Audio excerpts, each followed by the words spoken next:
All right, guys, I'm out pre-staking. This is the first location. I really like this location. Getting started a little late today. I'll tell you why I picked this. That's a dry creek bed you're looking at, and it goes underneath the road there, right?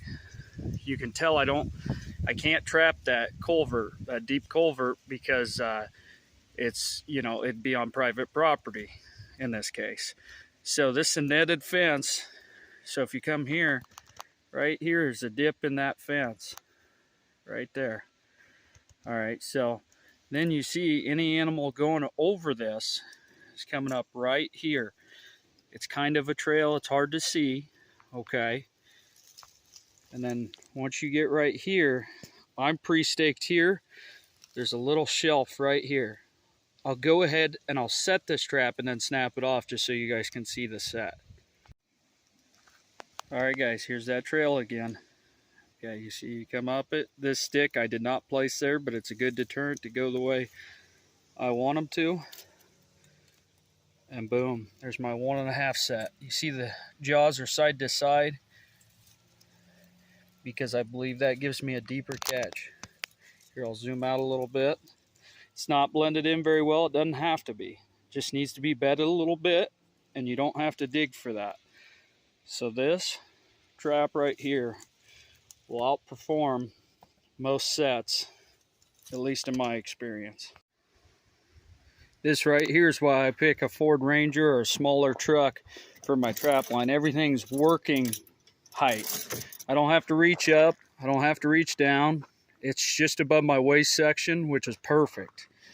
Well, actually under my waist section on this lowrider, but it'll work.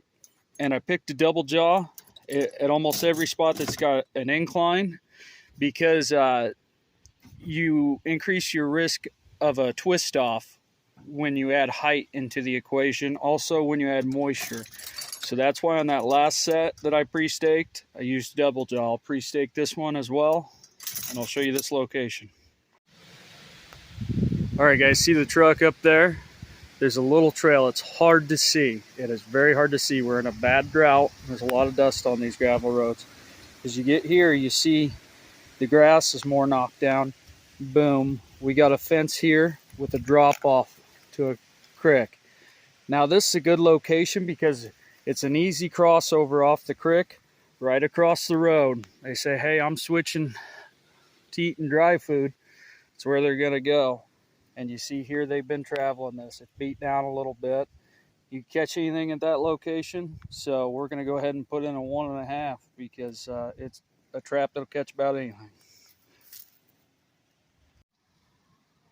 Now, real quick, something to keep in mind, guys. I pre-staked over here. Where you stake is very important as well, because if I stake too close, that animal can reach that fence, which equals disaster.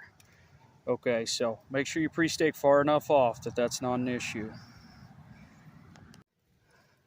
Here's another setup on a culvert. You see here I pre-staked a DP right in front of the culvert entrance.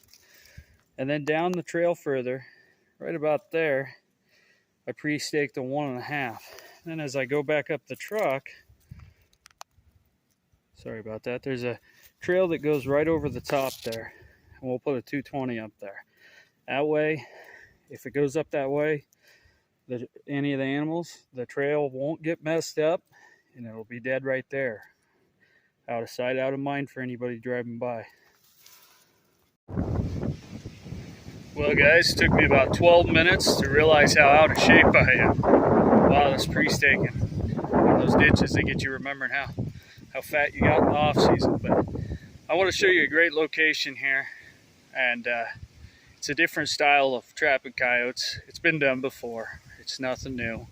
I just want to share how I do it. Now, you guys can't see this, but through that brush, there's a tall creek, right? And so this whole bottom funnels down, right? There's trees over here, and this whole bottom funnels down to a couple points. And I'll show you point one here. Point one is right here. This is a little island. Anything that gets this point has to either turn around or go through this little trail right here. And it's hard to see, but there's a trail there, and it's a good spot catch skunks, raccoon, well, really anything that walks along the edge of a creek. But then we're going to backtrack, and this is going to be more of a coyote location than that one, though a coyote will cross there. So the bobcat.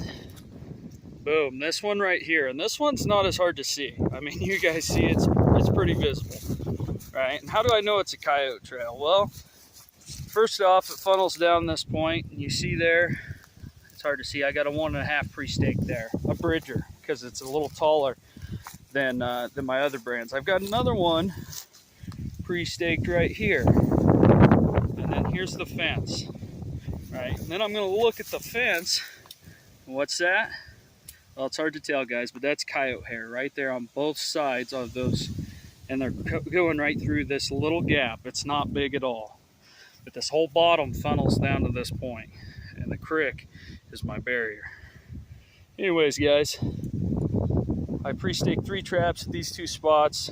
It's high visible spots. I kind of worry about that because I got stolen from last year at more hidden spots at this area, trapping coons. So, but anyways, there it is, guys.